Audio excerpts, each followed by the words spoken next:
One evening, Thomas brought his last train to the junction. Percy was glad to see him. Toby looked up at the sky, laughed Thomas. Thomas was too excited to explain.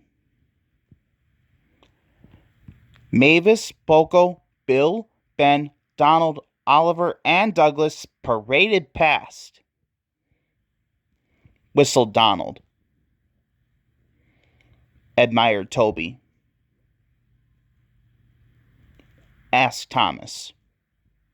Answered his driver. So they followed the other engines to the big station at the end of the line.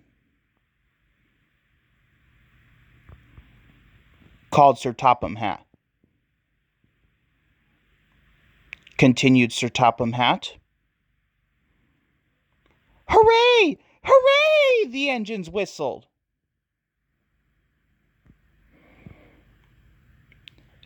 As Annie and Clarabelle were going to the big city too, Thomas and Oliver practiced with some other coaches.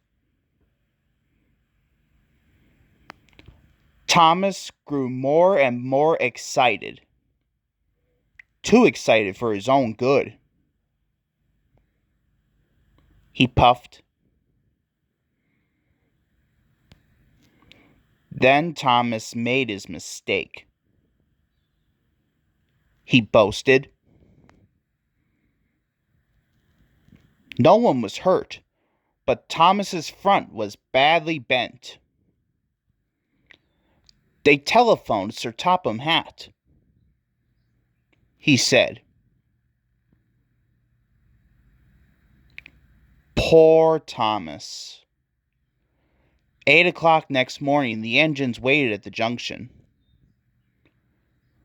Toby and Percy were each on a truck, and Duck had pushed him into place behind Edward. Gordon, James, and Henry were waiting to lead off. They whistled impatiently. Sir Topham Hatt looked at his watch. Panted Thomas. Then the conductor blew his whistle and waved his flag. The engines cheered, and the cavalcade puffed away. Later in the big city, all the engines were lined up in a splendid shed. The children were delighted to meet their friends. Whispered Thomas to Percy.